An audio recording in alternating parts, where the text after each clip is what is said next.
This podcast is part of the Batman Universe Podcast Network, hosted by the BatmanUniverse.net. Check out everything related to Batman and the entire Bat family at the BatmanUniverse.net, including news and original content related to comics, movies, television, merchandise, video games, and more. Also, check out some of the other unique podcasts that TBU has to offer. Consider supporting this podcast by becoming a patron on Patreon. Even $1 can go a long way in supporting this content that you enjoy. Look for a link over at the BatmanUniverse.net to offer your support now. And now, on with the show.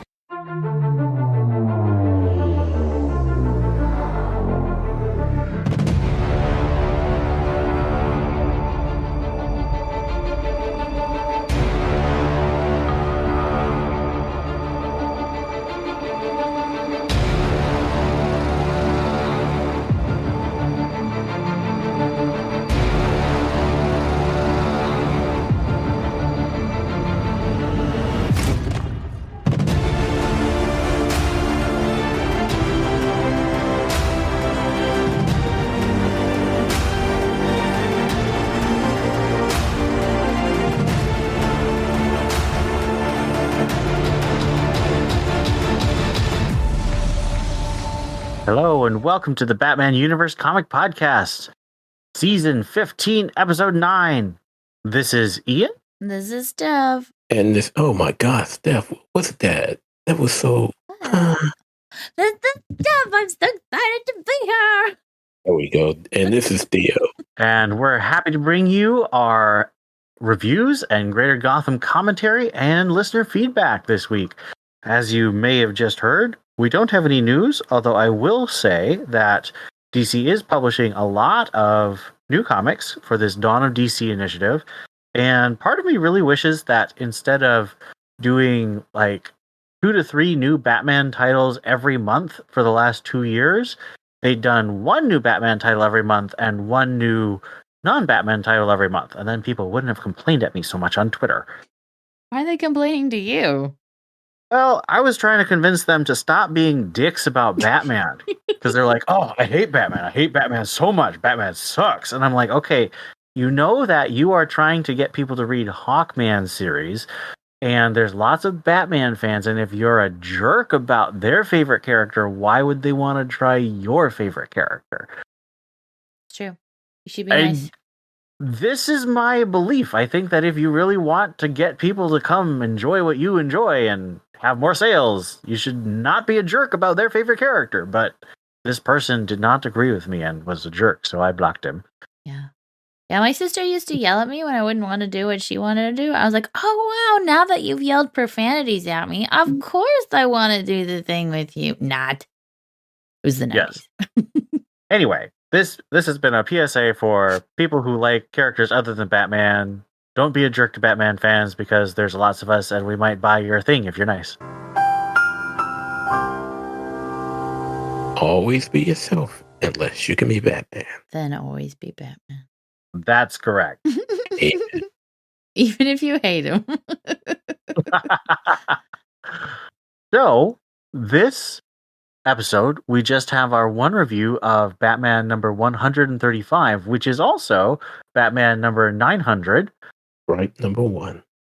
It's a big fat issue and actually doesn't have a backup. The whole story is extra pages, but it's all one story. So, well, it doesn't need a backup because the backup is merging with the main story. Correct. So, before we get too many spoilers, let's get started with Batman number 135/900.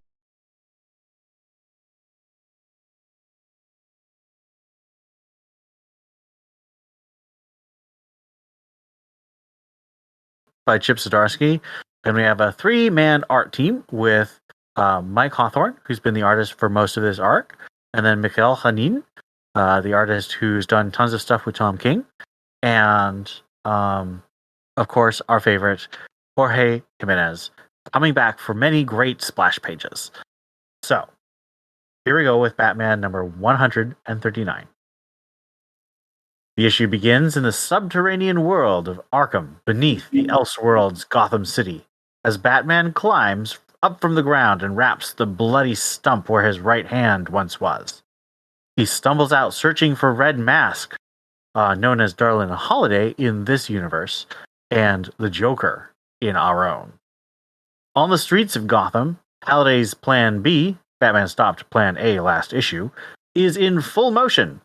Leatherwings carrying gas fly around the city, infecting citizens with multiversal poison. Jewel and Selina Kyle, both wearing gas masks, fight the Man-Bat-sized Leatherwings. Below, Batman cauterizes his wound. Meanwhile, Darwin and this world's Punchline use the multiversal energy created by the poisoned citizens to power up a machine that will transform Darwin into a true Joker like his multiversal counterparts. At Athena Tower, a building owned by Halliday, this world's Alfred Pennyworth tries to contact his wife, Dr. Leslie Tompkins, to no avail. While the wealthy partygoers socialize safely indoors, Alfred attacks the guards keeping them in, steals a gun, and plans to head outside so he can save as many Gotham citizens as possible, including his wife. Darwin prepares to use his machine, which now has enough power to send him directly to the moment when the Joker was created, instead of just inside the mind of one of his multiversal counterparts. Darwin uses the machine, transporting to that moment in The Killing Joke. Instead of a cackling Joker, Darwin sees himself reflected back. Suddenly, Darwin is propelled back to his own Gotham, unchanged. Batman fights his way through Darwin's Arkham guards while Catwoman and Jewel continue to battle Leatherwings up above. Firefly joins the battle, called to aid by Selina. While they barely hold on, Alfred opens the doors to Athena Tower, letting the citizens below rush to safety. Back at Holiday's headquarters, Darwin gets word that the machine is ready to use again. He prepares himself, letting it be known that while he's admired and loved in this world, he wants to tap into his full potential as a Joker, beyond love and hate, someone who is the epitome of obsession. Darwin gets back in the machine, transporting once more to that puddle in the rain. He tells Joker that he wants to break the way Joker breaks, and Joker fires back that maybe it was Darwin who broke the Joker with his needs. Just then, 3 Jokers walk away from the puddle in the rainstorm, which is a nice reference to 3 Jokers for those who enjoyed that particular story. Darwin unhooks himself from the machine, shocked and appalled at what had just happened. He tells Punchline that he can't become the Joker. He merely creates them. Just then, Batman enters, knocking out Punchline. Batman realizes he can help the would-be henchgirl to Joker, but she's just as obsessed as Darwin is. The two battle, but Darwin is now empowered with multiversal energy, making him lightning quick. When Batman tells Darwin he's crossed worlds to stop him, Halliday responds that his job is to make Jokers with Batman, that if it weren't for Batman, there would be no Joker. When Halliday tries to dig that verbal knife in, Batman tells him he's learned from this world that one without Batman is still full of monsters. Alfred, Jewel, and Selina enter the room, tying up Punchline. Darwin runs through his machine and enters the multiverse. Batman coaxes information from Punchline by treating her with kindness and uses that information to learn how to track Darwin. Batman has a moment with this world's Alfred. Alfred tells Batman that he can't do it alone, to which Bruce asks his Elseworlds father figure to join him, saying that he needs guidance away from the dark. Alfred can't leave this world. Here he has a purpose and a city to save, and he can team up with Jewel to save it. Selina then approaches Batman, asking him why he didn't ask her to join him. Batman tells her that he has a Selina, but he can't end his crusade until injustice and crime end. Before Batman can prepare to enter the multiverse safely, Selina kicks him, disappointed with his answer. Batman flies through the multiverse without his safety belt, using only a tracker to find Darwin. First, Batman lands in the world of the Batman 1989 movie. Joker has been revived, and Batman meets with his Michael Keaton counterpart. Before the two can talk much, Batman is then thrust into another dimension, this one of the famous Batman Red Rain storyline, where Batman and Joker are vampires. A revived vampire Joker and Batman tangle, but then once more Batman is thrust through a series of dimensions, touching upon the Arkhamverse games, Batman the Animated Series, the Silver Age Batman, and Batman Beyond. In the Beyond universe, Batman meets with an elderly Bruce Wayne who gives him a halt disc that will send him back to the universe when the time is right. It's also in this universe where Batman has fully realized that Darwin is resurrecting Jokers throughout universes where Batman has been freed of his archenemy, locking them once more in eternal battle. Before the two can confer much longer, a revived Joker Beyond breaks into the Batcave, and Batman is once more thrust into the multiverse. Hopping through the new adventures of Batman and Robin, Kingdom Come, Injustice, and the world of the 60s television show, Bruce Wayne meets all of his counterparts briefly, realizing that the resurrected Jokers are worse and more sadistic than ever. In the 1960s universe, an Adam West Batman hands him a utility belt. Batman leaps once more, falling into the world of Frank Miller's The Dark Knight Returns. Batman tussles with an older version of himself before he can tell his otherworld self that he's here to help. The older Batman gives Bruce a new hand and a new uniform. Batman leaps once more, finding Darwin in some destroyed Gotham City where a Joker shark swims around at the end of the multiverse.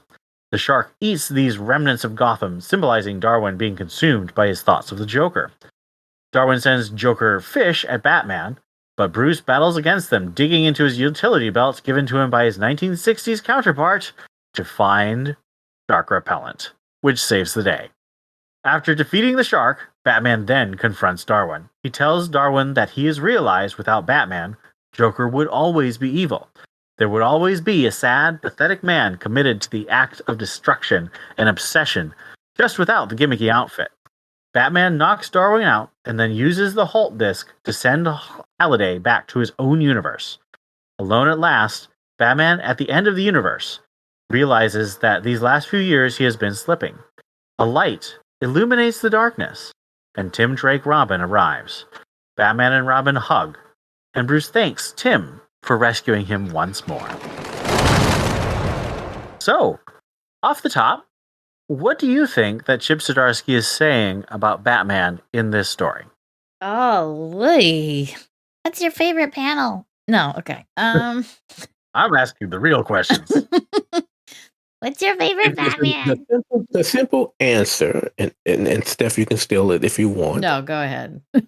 Simple answer is a lot. Well, say more. Oh gosh. Well, I don't want to say Batman needs a Joker because that's gross. I don't like that answer. But I don't know. Evil is pervasive, but Batman can manage it. I don't know. Batman is super. Batman. There's a Batman for everybody. I don't know. Go ahead, Theo. Be more introspective than me, please. It was just a lot. I mean, I truly think that he could have told this story without all of the hop, skipping, the jumping. It was just a lot. It of course, it was nostalgic, and of course, you know, Bruce meeting Adam West Bruce was just perfect. But I don't know. I didn't. By the time I got to the end, I guess the idea of reading it analytically to try to get what Chip was trying to do was just gone.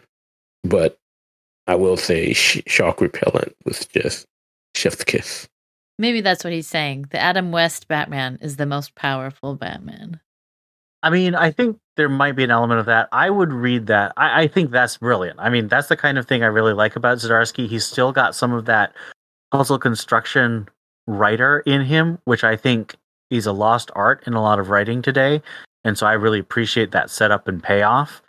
I think what he's saying with that is that even the Batman that we might think of as silly and maybe weak or street level can be the one that can save the day because of humor. We can laugh and defeat evil. We don't have to be grim and dark and tortured to fight evil. We can be jokey and silly and still be able to do our part in the battle against those who prey on others. And you honestly think it took all of those pages to do just that? Well, no, that's just the Batman 66 part. Like, in terms of what I think, so I have to credit some of my buddies on other Batman servers for this. I was talking because I had a similar reaction. This felt kind of weird. I couldn't quite figure it out. It felt very like a huge kitchen sink that Chip Zdarsky was just throwing everything into, you know? But someone really pointed out to me, one of my friends said that there is this obsession since Alan Moore and the Batman 89 movie to say that Batman created the Joker in some way, that it's Batman's fault, that Batman escalates the villains. And I think I've always been uncomfortable with that, and I didn't like it, but it's been hard to articulate. And I think that's partly because I think it's better to look at Batman as a flawed, because Batman is a flawed person. He's a person after all, and all people are flawed. But he's a response. He's not an instigator. He doesn't instigate evil. He's a response to evil. And in general, he's a response that is inspirational. He inspires us to do good. And I think that Alan, one of the reasons, and I've said this on Stella's great episode about The Killing Joke, that I hate the idea that Batman and the Joker are tied together so closely, that they have more in common with each other than Batman has with the people he tries to save, like Jim and Barbara Gordon. And I think that's what Alan Moore was trying to say, and I find that utterly repellent. A Batman who cares more about a sadistic mass murderer than about a man who tries to do his best in a corrupt system, and his daughter who is inspired to put her life on the line to save people. A man who has more in common with sadistic mass murder than those people is not a man I find admirable or inspirational at all. I hate that Batman.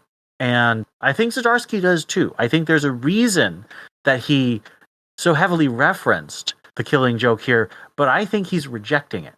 He's saying there will always be evil, and Joker is a symbol of that evil, and Batman is a right response. Again, a flawed response, but a right response to that evil. So I think, to give credit to my friend who inspired this, I think that's what Zdarsky's trying to say. He's trying to break us out of the cycle that Alan Moore tried to lock it. Well, and Alan Moore wasn't necessarily trying to do this. It was out of continuity when he did it. But locking us into the cycle of the Batman being responsible for the Joker. And I think that Chip Zdarsky is saying, no, he's not. He is the right response to evil. We should stand up and help other people. So yeah, I think that's what he's trying to say. And I like that. I'm not sure that it was all necessary to get that message across, but I think that message is a good one. I just gotta applaud that, because that was just, I don't know, maybe I read it at the wrong time. That was a lot. And it's like I said before, he probably, like you just said also, he probably could have done that without so much. I mean, that's kind of my next question. What is your next question? My next question is, this is an extra big issue. I think it's probably about twice as long as a normal comic. Does it feel like every moment is essential and necessary and exciting, or does it kind of feel padded? And I think we've kind of answered that already, but let's be explicit about how we feel about that. One more time. Did it need to be this big? Does this feel padded or a tight plot? I feel like... So there are some characters that we're getting a kind of a good look at. Their character development, for what it's worth, is coming full circle. So we got Alfred finally being the Alfred that this world needs. We've got what's her name? Dr. Leslie Tompkins. Leslie being the doctor she always was and being fabulous. Selina becoming the hero that Bruce knows she can be. Not really. Shut up. What's her ugly butt? Alexis. Punchline. Not being the crazy psychopath she is in our world. So maybe there's hope for Alexis. Maybe. I don't know. Who would you compare Jewel to in real Gotham Prime? Honestly, I think Jewel is a setup for Zdarsky trying to create his own Robin. I was thinking Jewel reminded me, for the longest time, I thought Jewel was Julie was Julie Madison. Oh. No, not Julie Madison. Julia Alfred's daughter. Pennyworth. Julia. Julia. Yeah, that's who I thought she was for a while. I feel like I feel like this is padded, but I feel like it's a 900 issue that's a bit of fan service. That was enjoyable. Did I think? No, it did not need to be this long. This is definitely padded, but it was fun. I mean, especially as someone who's me, like I wouldn't have been able to give you the names for all of them, but I think I at least recognized the art style and could have told you generally what that was from. Like, oh yeah, that's the one from that weird future plot. Like, yeah, I vaguely recognize them. And of course, the shark spray. That was fantastic. The moment he gave Batman the belt, you knew the shark spray was coming up. But it was so well done. It was so well done. It was well done. And then he punches him in the face. I don't know. Like, and it being so long, by the time Tim gets there, it's like really satisfying. And you're almost as irritated and worn out as Batman is. Cause you're like, okay, this was really long. I'm glad this is finally over. Oh, look, it's Tim. Oh, sheezy.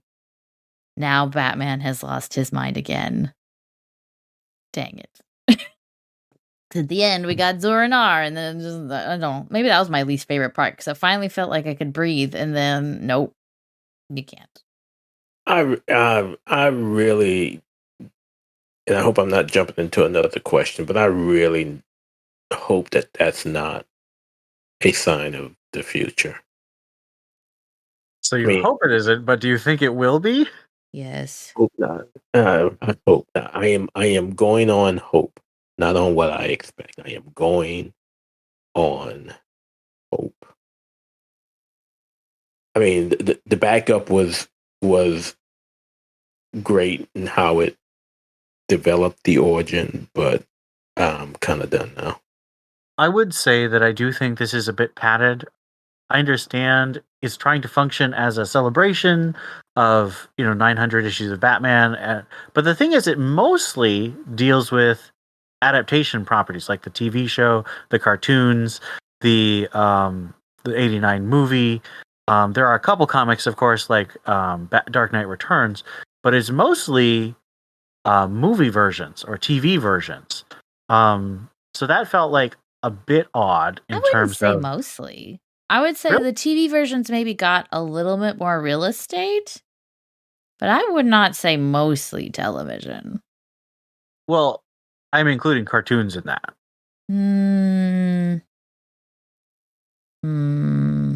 I disagree. That is my impression, but it could just be a matter of emphasis. Yeah, like I said, the real estate of the TV ones was definitely more, but the number of references to old comics, I think, was higher. Okay, that's fair. That's fair. I think Zdarsky has so this is only the second arc that Zdarsky's done. Maybe the third if we're going to count the Night. Maybe the fourth if we count his Cheer arc, but that was way before he was planning on something. But I think that the way he wrote the Night and these two arcs, I don't think he's including details that he doesn't plan to pick up later. So I do think that we're going to see a big Zor-Nar arc. Because I think that for Zdarsky, Zor-Nar represents, it's sort of like what Azrael represented in the 90s. A Batman who does go too far. A Batman who is too brutal and too dark. And I think Zdarsky wants to pull Bruce, our Batman, back, and Zor-Nar serves as a contrast. Do you think so? So by the end, Batman is tired and broken and beaten, and multiple personality disorder, or whatever the politically correct term for it is your brain protecting itself. Do you think if it is Zor-Nar, it is more of a I mean, I guess that's what he is anyway, but it's more of a Batman is shattered and broken kind of multiple personality thing, or do you think it's just Zor-Nar taking charge for some reason and we don't know why yet?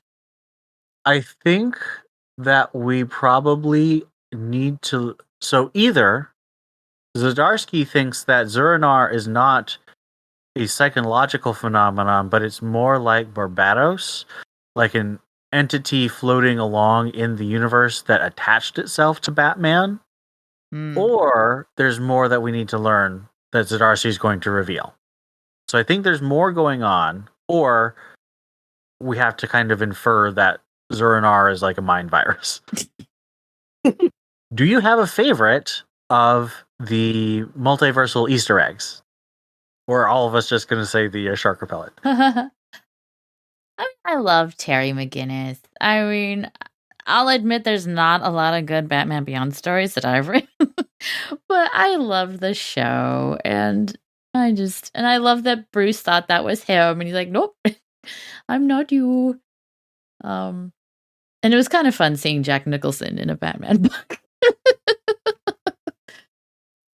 I think I'll say Frank Miller, because one, pretty sure that was him and his drawing Frank Miller, right? It was. Yes, so that was just fun to see that. And I don't know. I feel like the Frank Miller Batman is kind of the closest to what our Batman would be when he got older. So this is kind of the closest to his. Well, yeah, I like the Frank Miller Batman. I don't read the stories. I think they're blah, but the Batman's character is fine. I like him. But you love the shark repellent. I love the shark repellent. The awful shark was worth it to get the shark repellent. Well said.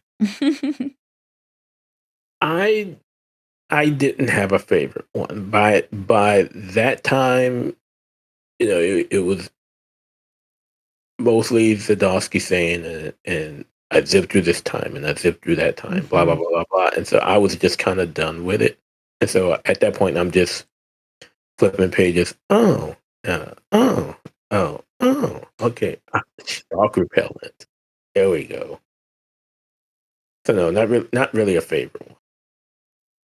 Again, I think he could have got to the same endpoint with.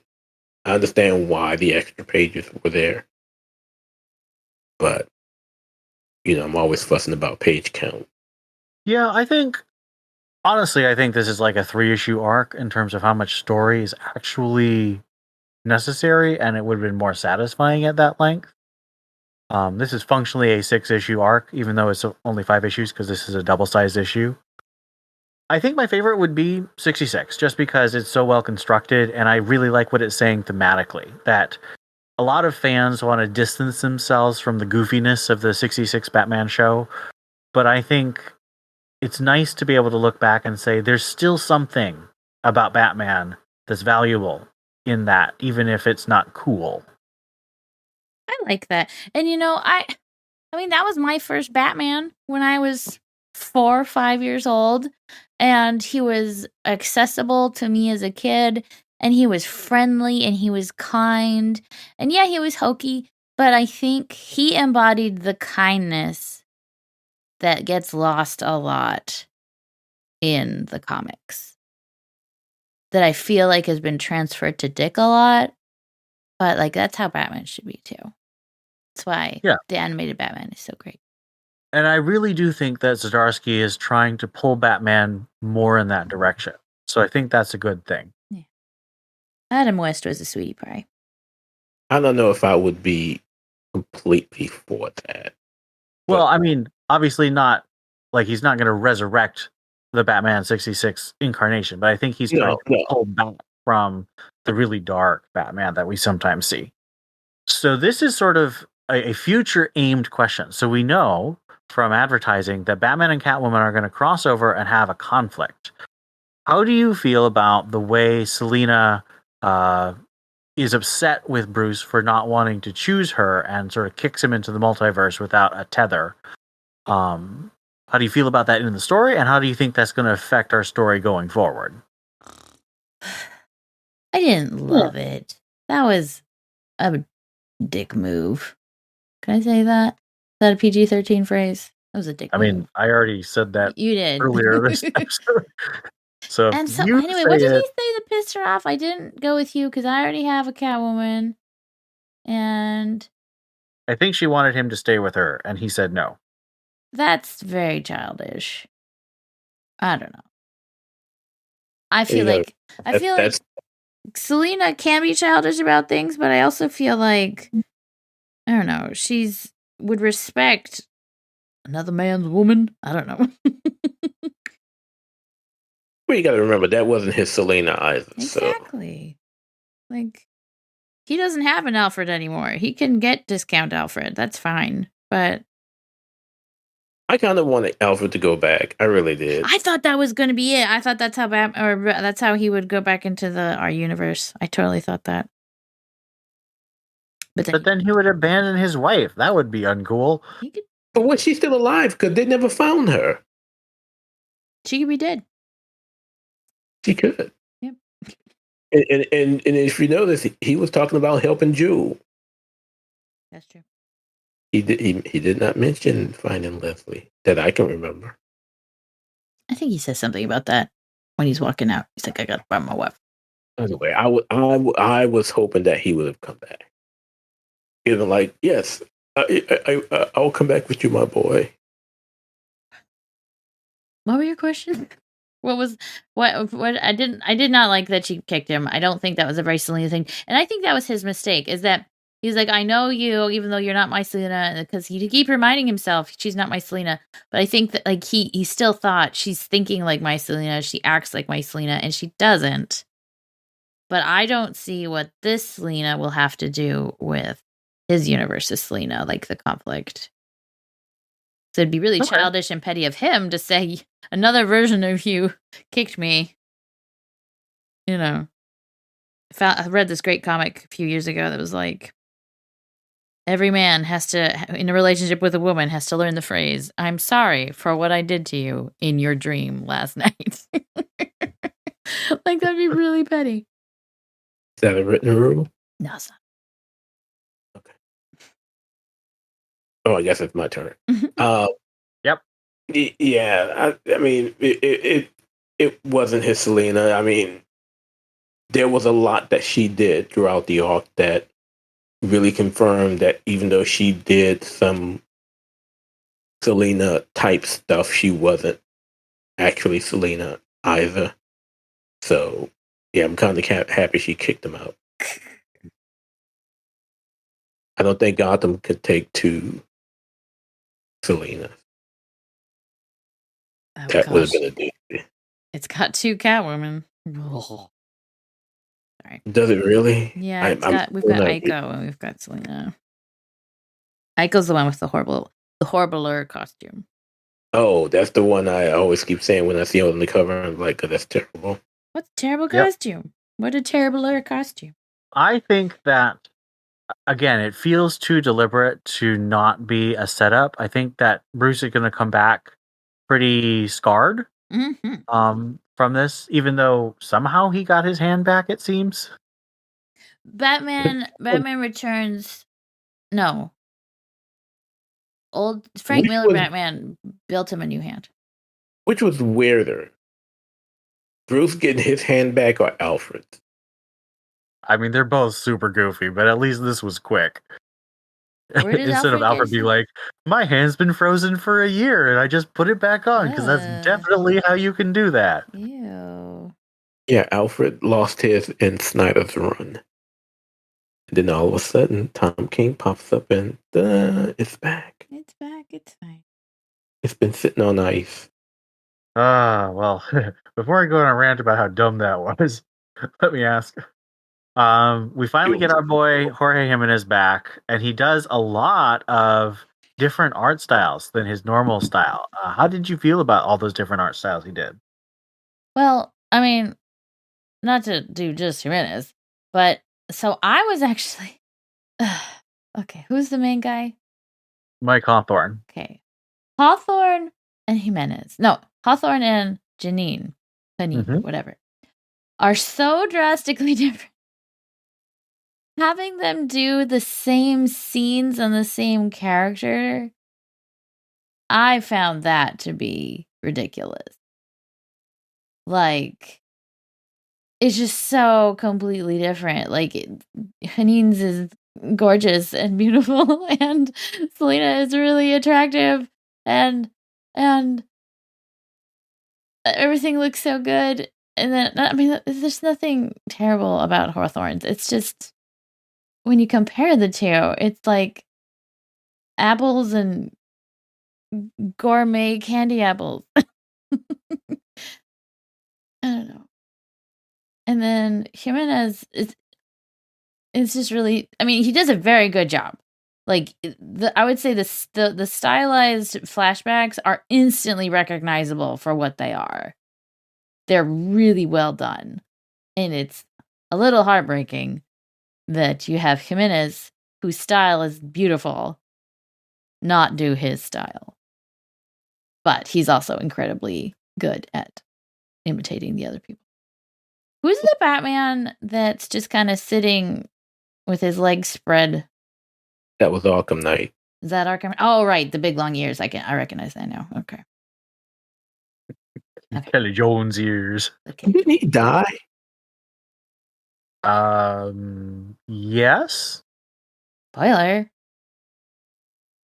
I have no intention of playing them. I own them, and I don't want to play them. Oh wait, Kelly Jones or Batman? No, the Batman in Arkham Knight. Oh, Batman Knight. Oh my God, no, Stephanie. I'm thinking of Tim Sale. He did die. He did die. Yes, he died. R.I.P. What do you think, Theo? That was long. What was the question again? Jorge, right? Jorge on the all flashback. His On all the flashbacks. different styles he was doing. I mean, it was okay. I mean, he did a good job of imitating those styles, and I was okay with that.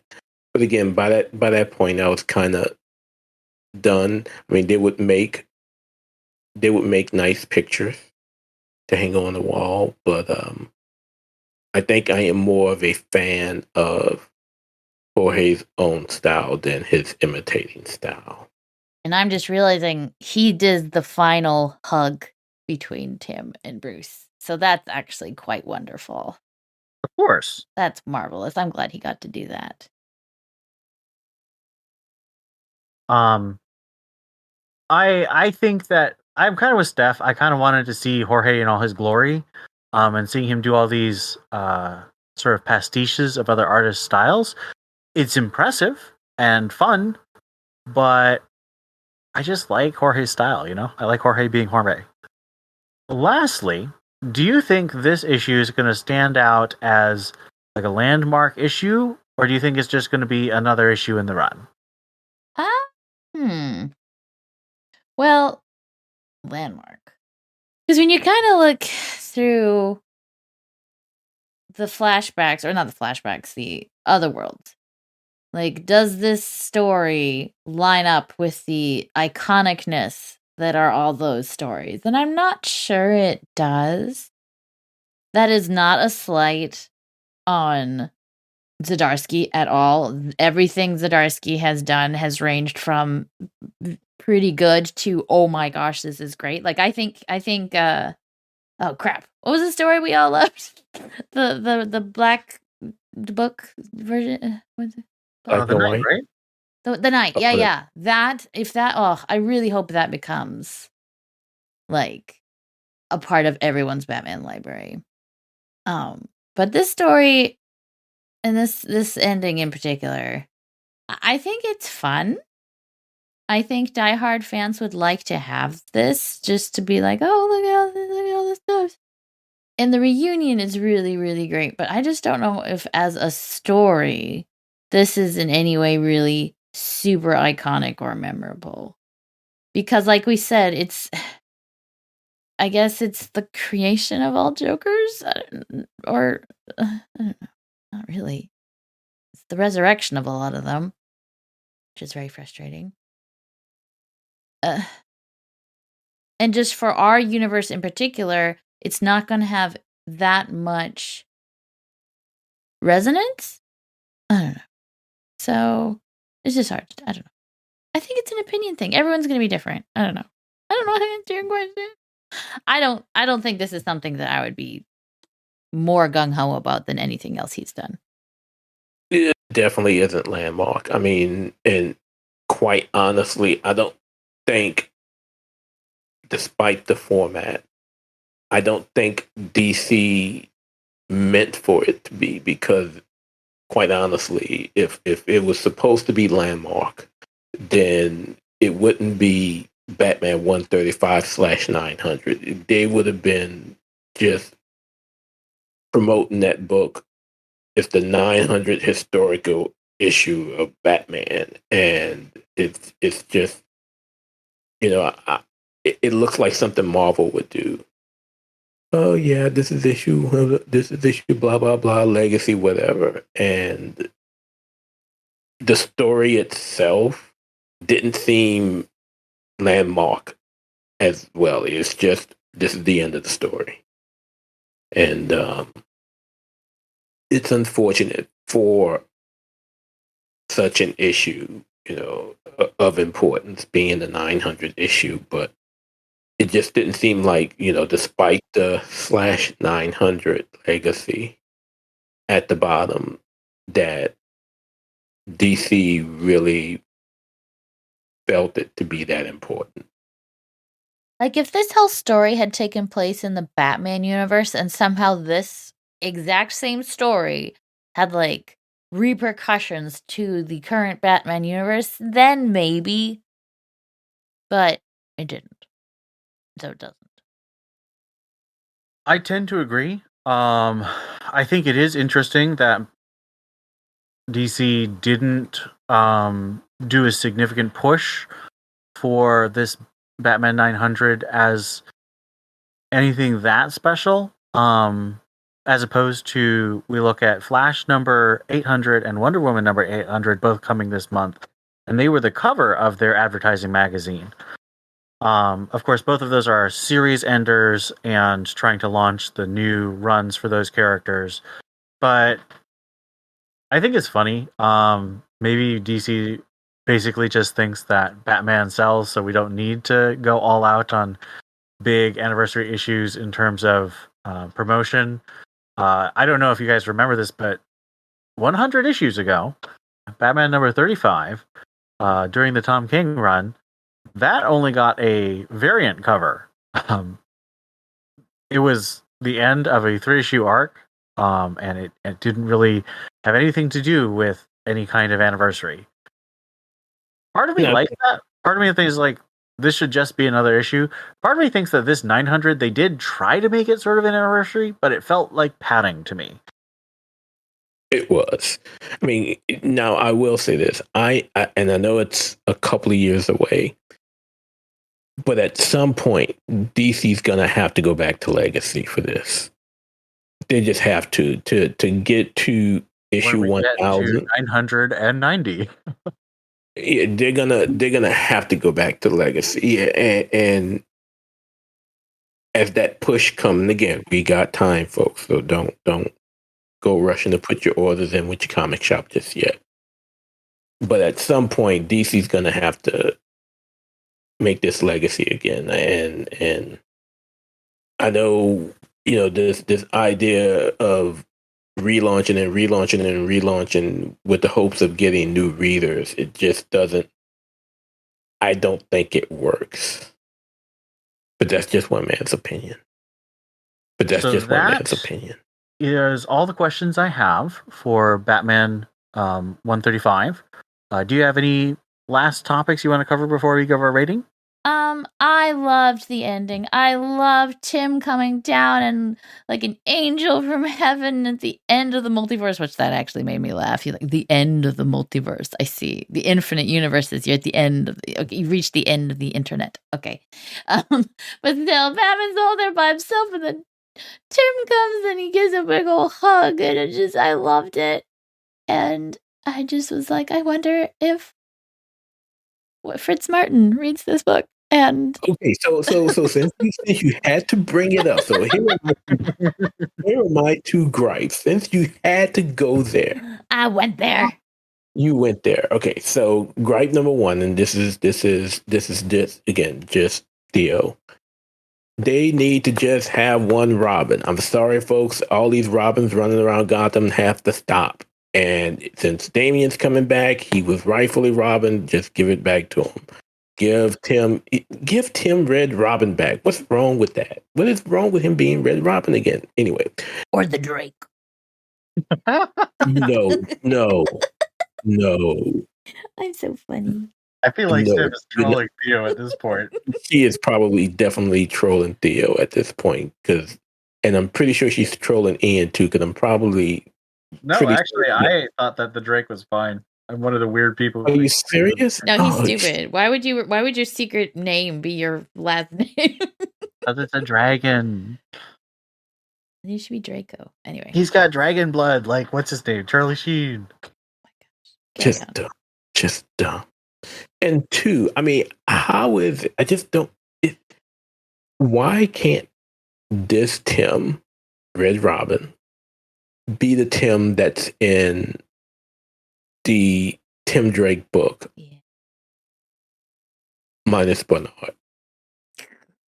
I don't get it. How we can get such good writing. But I'm not gonna. How could we just have such good writing and then you jump into another book and it's just poo-poo. Terrible. Poo-poo? Poo-poo. Okay. Is that how you feel, Ian? Yes, it is. Tell us how you feel. All right, so let's give Batman number 135 a rating out of 5 multiversal Robin suits. Oh gosh, that giant R. Giant R is hilarious. I was about to tell Theo, they aren't really two Robins. There's Robin and there's Robin with the giant R. It's big R, Robin. That's what I had mentioned to you before. I was like, no matter how much crisis there is, the Bat family always has time for branding. If you want your business to be a success, you should always make time for branding. I say...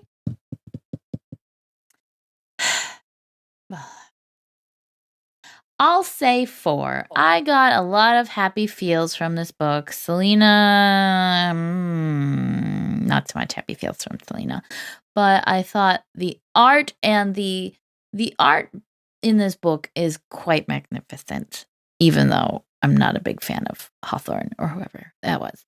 Yeah. And I love the hug at the end. I don't like the Zora-Nar Batman at the end. Yeah, I'll say 4 just because it was very pretty, and I'm kind of glad this arc is over. I'm glad Batman's going home. With both hands. We all. I will give it a 3 to 5. Ooh. Only because it's the 900th issue, DC. 900. So wait, does that make it a better or worse rating?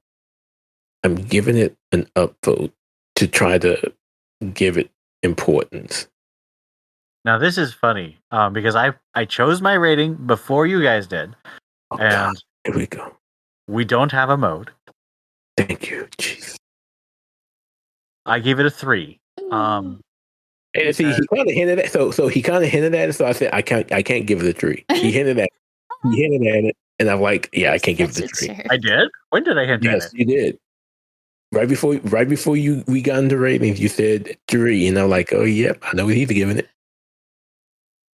I did. Don't remember this at all, and that was just 5 minutes ago. I'm pretty sure Steph will have it in the outtakes, or she may just leave it in the cast. All right. So I gave it a 3 because I think it is above average. It was mostly an enjoyable read, but it was exhausting. Like I was reading it and I was just like, I'm still reading this. And I've read books that are like really long that I don't get tired. So I think I just didn't have a super amount of interest in this whole story because it's a filler arc in a multiverse with characters that don't matter because they're not going to continue in relationship with this Bruce that we care about, who's going to continue being the main character. You know what I'm saying? And even the multiverses, I mean, and I'll agree, so many of them are either their animation or movies or what's the word? Elseworlds. Yeah, like Red Rain. Yeah. I think the only one that really was out of place was Terry. because Terry is in continuity. He is in our universe. That's true. And yet he and Bruce were there like they were part of a different universe. That's so true. that one didn't fit right. That one didn't But fit like, the I mold. see what he was doing thematically with that. It's just if you try and make it make sense, it doesn't. Yeah. I thought that the three artists did a good job, but I think they clash more than usual. And so that also keeps it from really going up for me. So those are the reasons it wasn't over a 3 for me. I'm not saying this is a bad issue. I just was not overjoyed. I do think there's a lot of good here. I just think that execution-wise, it kind of falls down, and it really should have been a 3-issue arc. I think there's enough meat in this story to have 3 solid, action-packed, exciting issues. Dragging it out to the length of 6 issues kind of killed it for me. That's all I had to say. It's a 3, so it's good, but it's not great for me. And shoot, what Scott give it? I forgot to Scott tell gave you it guys. a 4.5. Oh yeah, Scott gave it a 4.5, which, oof, man. We need to maybe read Scott's review and do a rebuttal or something. I don't know, or maybe have Scott. I feel like that's what we did in our podcast. I feel like we gave our reasons. That gives us an average of 3.6. I will say we are quite an influential group of individuals, because I mean we got Ian to change his rating on Detective last episode. Woo-hoo! So maybe we need to bully Scott into lowering. No. Don't bully Scott. He does lots of work. No. I'm teasing.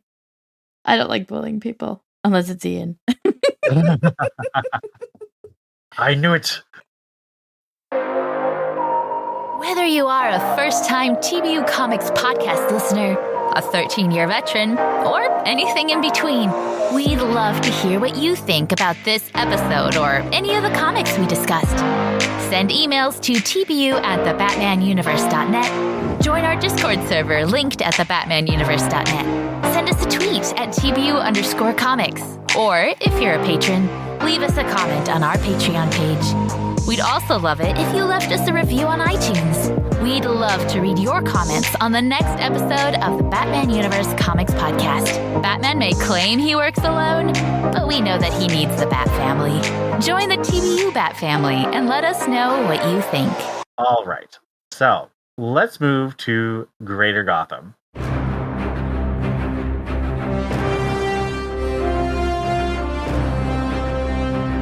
And we'll start with everyone's favorite comic, Free Comic Book Day, Night Terrors one shot.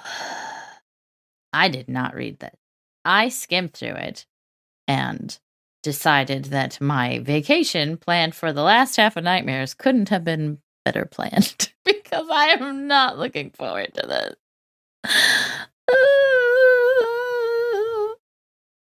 I'll read it later. Is that an abstain? It's an abstain, but I looked at it and I hate horror. It is a thumbs down for me, strictly 100% because of the art. I attempted to read it, but when you have these two different styles from Howard Porter of all people, and who's the other artist? Ian? Chris Bachelot. And they're both terrible. I will give the perfect example. Charles Soule's run on She-Hulk was absolutely perfectly written. I could not have found a more perfectly written story. The art was downright terrible, and it just took everything away from it. This is exactly the way I feel about this. I could not get through the third page because of the art, and it was just downright terrible. When you get through the second half of the book, and then you deal with Howard Porter's art, and it's just so it's thumbs down, strictly on the art. Sorry, Joshua Williamson. The story might have been absolutely wonderful to set up the event, but I just could not read it. And if it's a free comic book story, these are going to be reprinted in whatever later, right? I don't know if this is this. I don't know if this is like the other ones or have been in the past. This is it's a neutral for me. I didn't hate it, but I'm not super excited about the event in general. I like Chris Bachala's art. I don't like Howard Porter's art, so it's kind of a wash for me there. Um, How's the writing? Honestly, it kind of feels like Shadow Wars. Oh God, no. I'm not super excited about that. At least a bunch of the other books are going to be written by different people, so hopefully that'll be better. Again, Joshua Williamson is writing too damn much. Yep, you're not wrong. Okay, Poison Ivy number 12. I speed read through that, and I think I skipped the last one.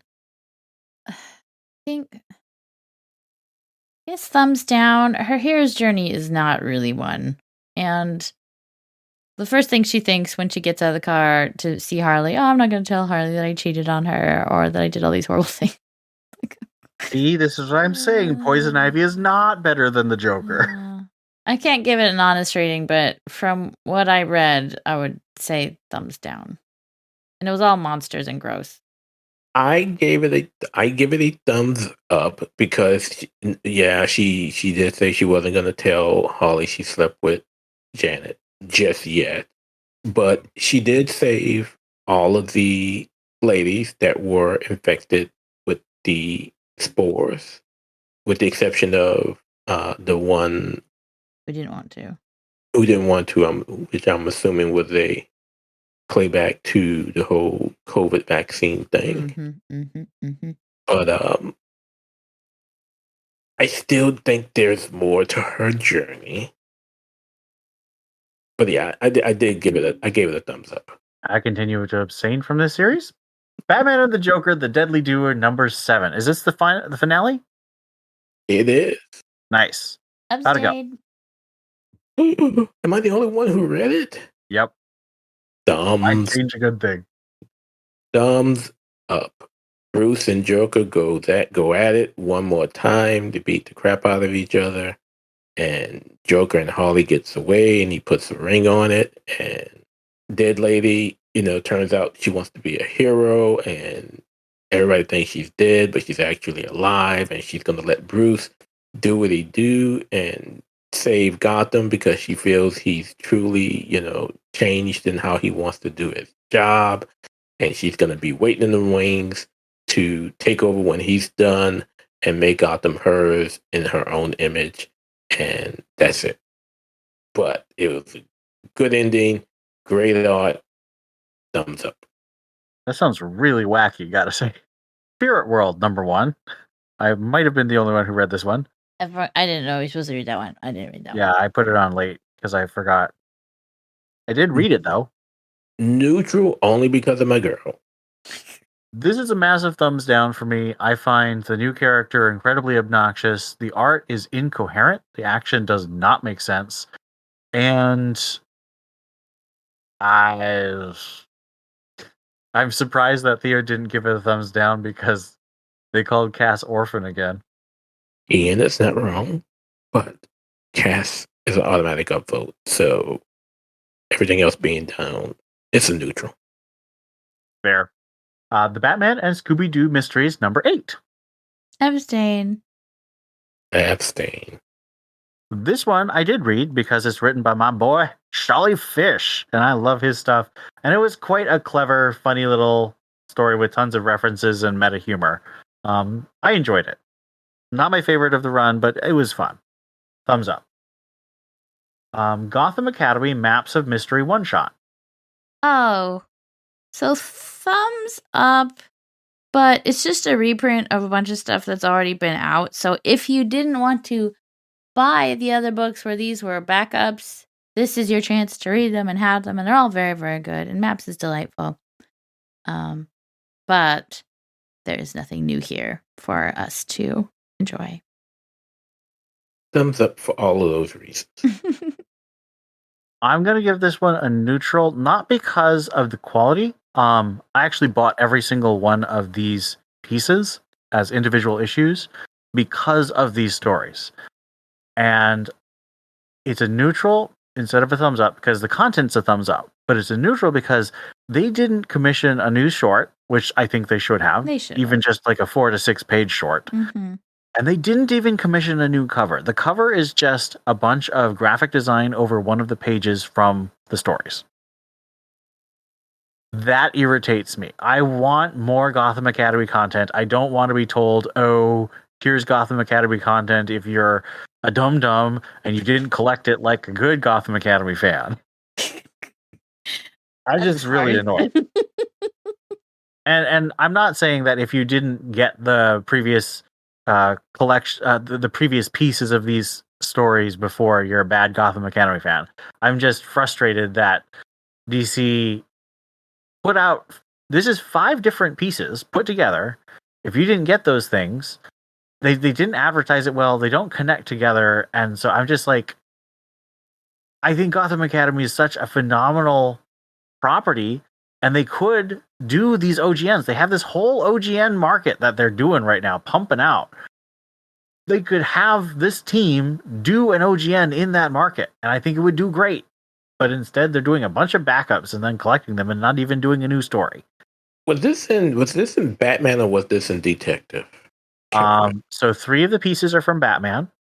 One of the pieces is from Batman Black and White, and one of the pieces is from the summer anthology Saved by the Bell Rev. Oh, they did all of those. All of them are together in this. I just thought they did the main story once once Maps went looking for what's her name. That was the first one. The one with the Chinese Monsters. water critters or whatever they were. Yeah. The reason I own 3 issues of Williamson's Batman run. All right, Batman White Knight Presents Generation Joker #1. Thumbs up, but the conflict at the end is a little silly because Jack is literally taking his kids to these random places, and one of the random places happens to be a place with a woman who has this giant like death trap set up for him. That's what? There's no way she would have known that he was coming because he's a hologram stolen by his daughter, and he's just taking them to random places from his history. But anyway, other than that setup, I really enjoyed it. And I love that the kids are angry with him, but they still kind of want to bond with him. And I love Bruce secretly messaging Harley in front of the FBI lady. And that was really cute. And I liked it. Thumbs up. That Wonder Woman, right? Was that Wonder Woman? Yep. Oh, well done. Wonder Woman FBI lady. Diana Prince. Oh, yeah, that's her name. Yep. I didn't think about that. I was in a hurry. Insert that GIF. That GIF of you missing the point. The point and you flying right over. Oh yeah, definitely thumbs up for me. I did have a question as Steph did about how she knew about Jack in holograph form.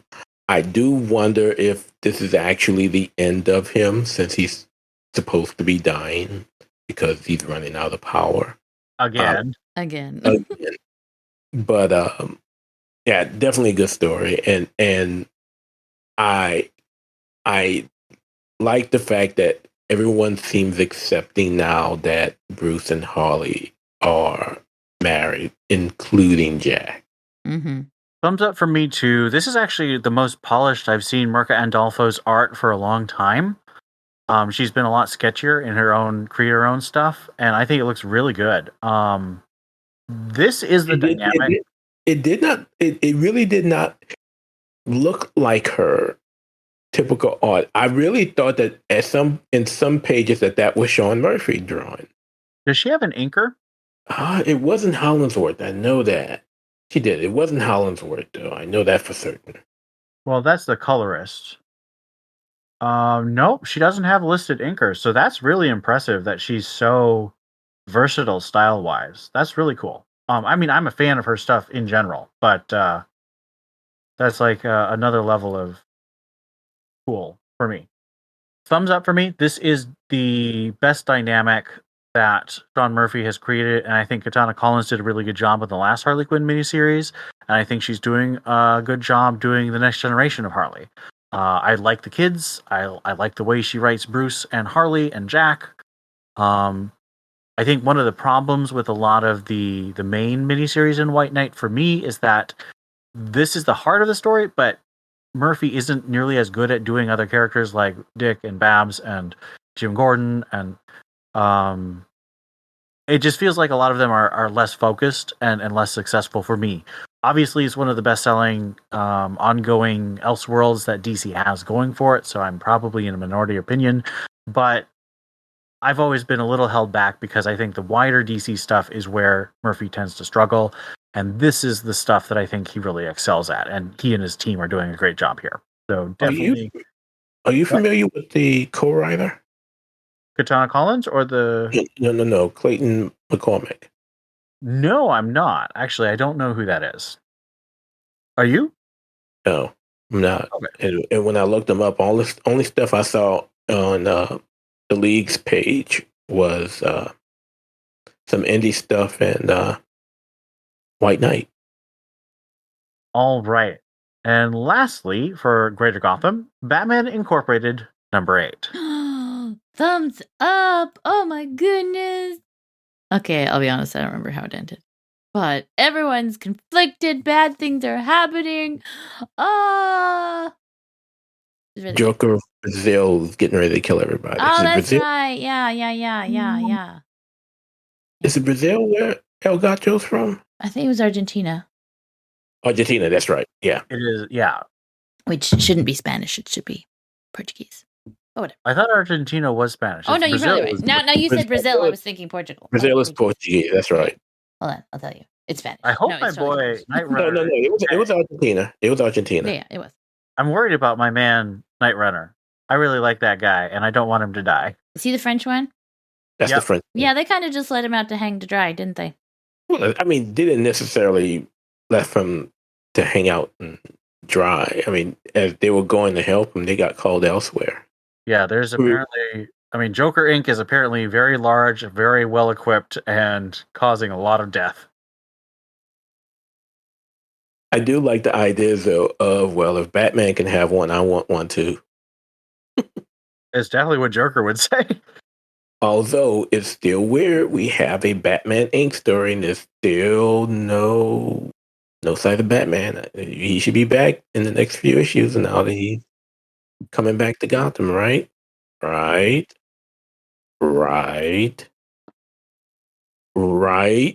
Am I alone here?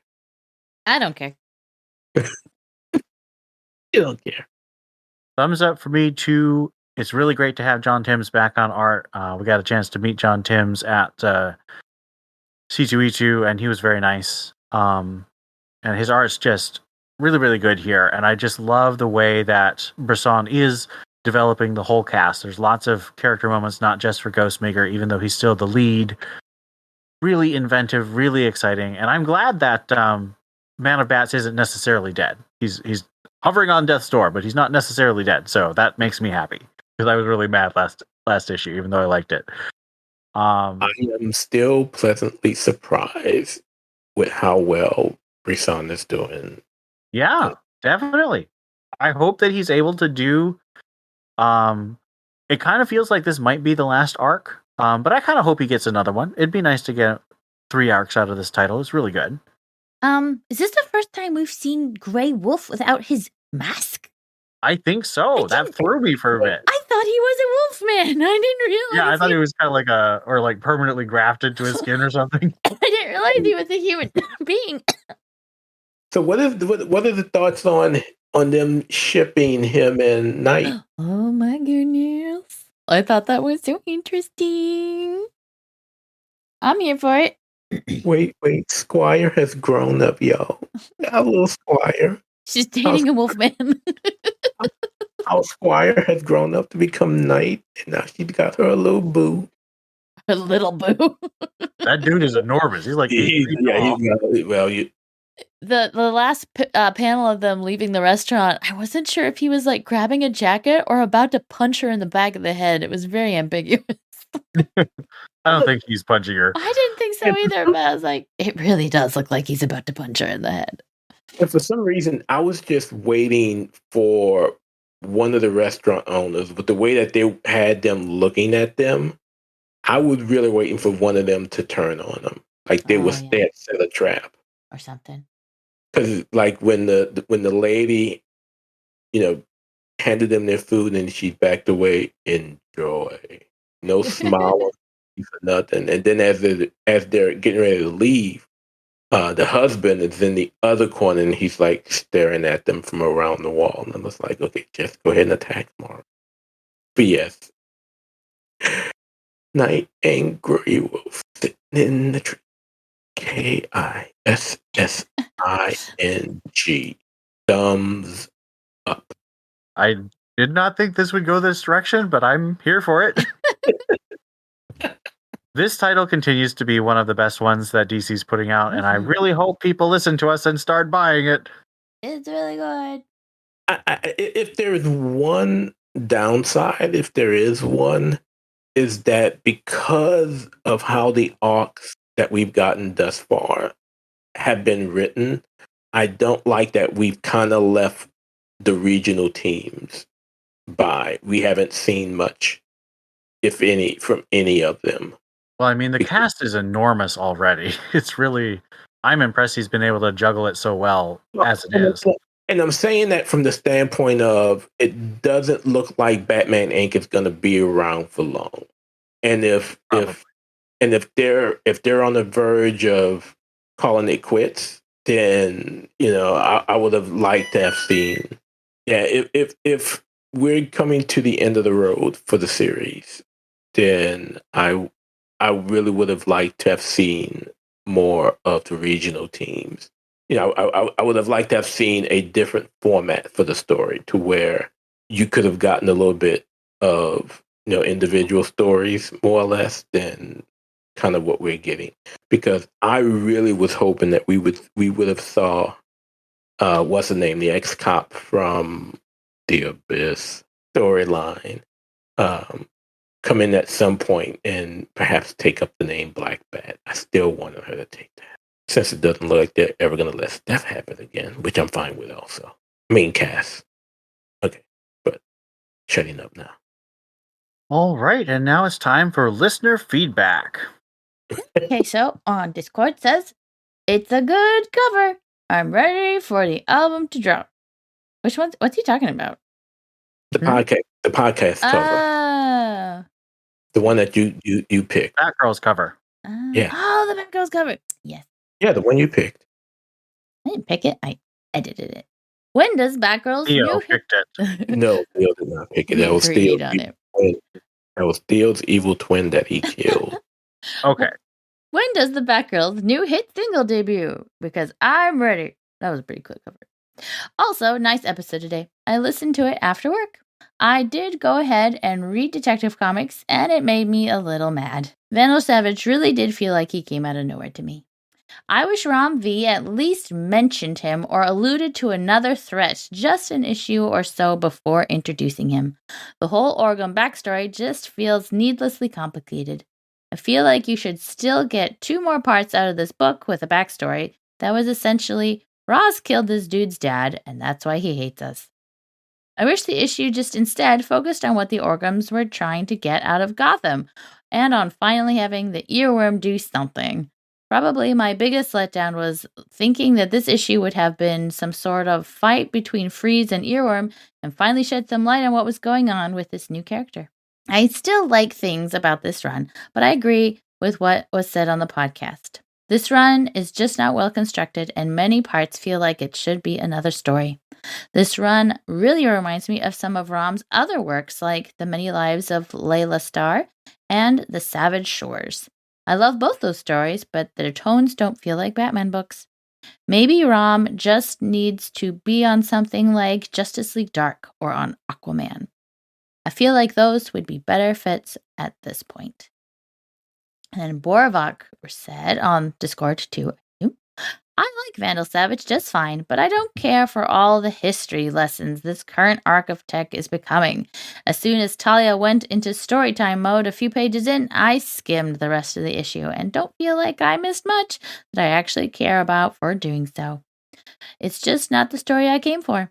I picked up the book to read about Batman, not to hear Talia drone on about some so-and-so from 100 years ago who such and such, etc.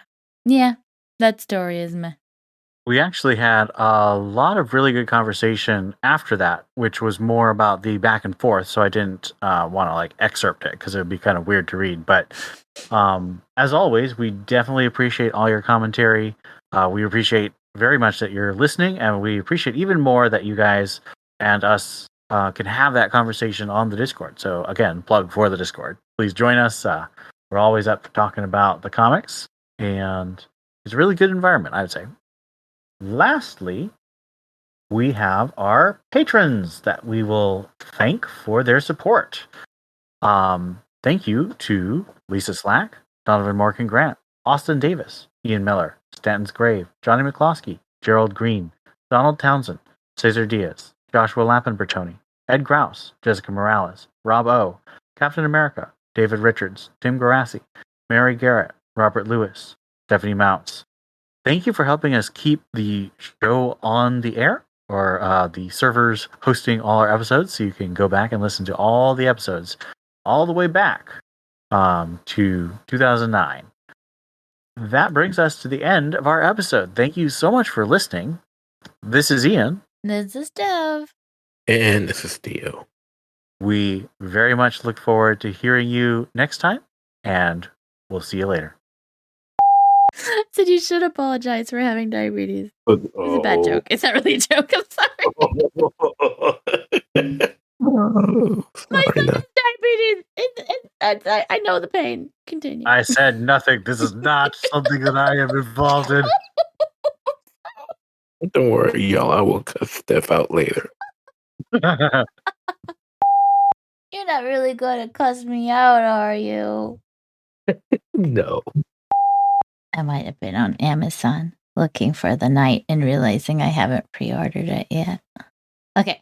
After saying everyone should buy it, I realized you ought to be banned for that. You need to be punished. I know.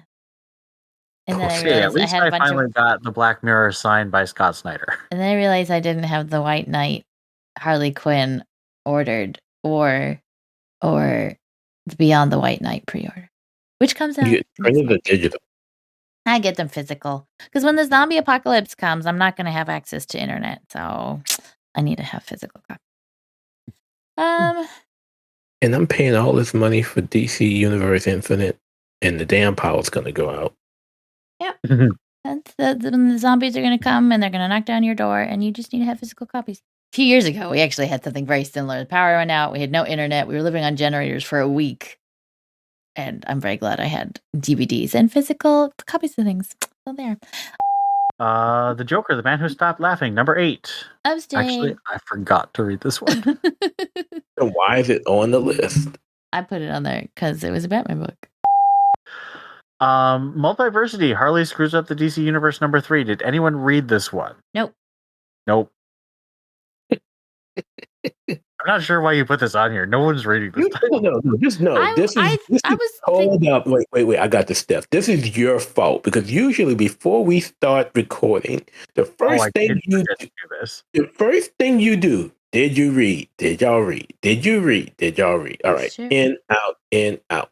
Therefore, this is on me. Yes, right. I meant to skim through it and I forgot because I also didn't care.